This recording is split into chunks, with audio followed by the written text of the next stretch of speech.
కర్నూలు జిల్లాలో జరిగిన టీడీపీ నేత హత్య ఘటనపై రాష్ట్ర హోంమంత్రి వంగలపూడి అనిత స్పందించారు.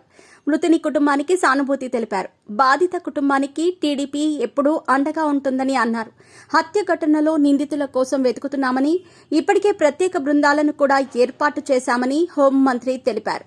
తాను ఇప్పటికే కర్నూలు ఎస్పీతో ఫోన్లో మాట్లాడానని, నిందితుల్ని పట్టుకుని చట్ట ప్రకారం శిక్షిస్తామని వార్నింగ్ ఇచ్చారు. బుధవారం విశాఖలోని బెల్లం వినాయకుడిని, సంపత్ వినాయకుడిని కుటుంబ సమేతంగా వంగలపూడి అనిత దర్శించుకున్నారు. 2 ఆలయాల్లో ప్రత్యేక పూజలు చేశాక తర్వాత మీడియాతో మాట్లాడారు. జగన్ గురించి మాట్లాడుతూ వైసీపీ నాయకులను చంపేస్తున్నారని, ఆయన గగ్గోలు పెడుతున్నారని అన్నారు. ఇప్పుడు టీడీపీకి చెందిన నాయకుడు హత్యకు గురయ్యారని అన్నారు.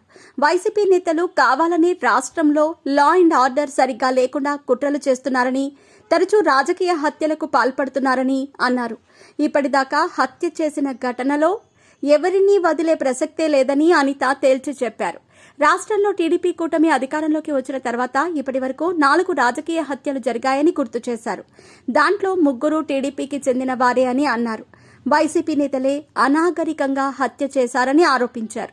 గతంలో జగన్ హయాంలో వైసీపీ ఎమ్మెల్సీ అనంతబాబు తన డ్రైవర్ను చంపేసి డోర్ డెలివరీ చేసిన విషయాన్ని అనిత గుర్తు చేశారు. అలాంటి వ్యక్తిని జగన్ ఎమ్మెల్సీ పదవిలోనే ఉంచి తన పక్కనే కూర్చోబెట్టుకున్నారని విమర్శించారు. ఆదర్శప్రాయంగా ఉండాల్సిన వ్యక్తి రోడ్లపైకి వచ్చి రచ్చ చేస్తున్నారని విమర్శించారు.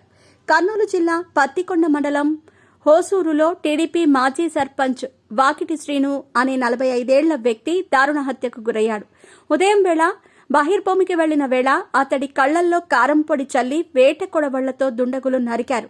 గత ఎన్నికల వేళ హోసూరు గ్రామంలో టీడీపీకి భారీ మెజారిటీ తేవటంలో వాకిటి శ్రీను కూడా కీలక పాత్ర పోషించినట్లుగా చెబుతున్నారు.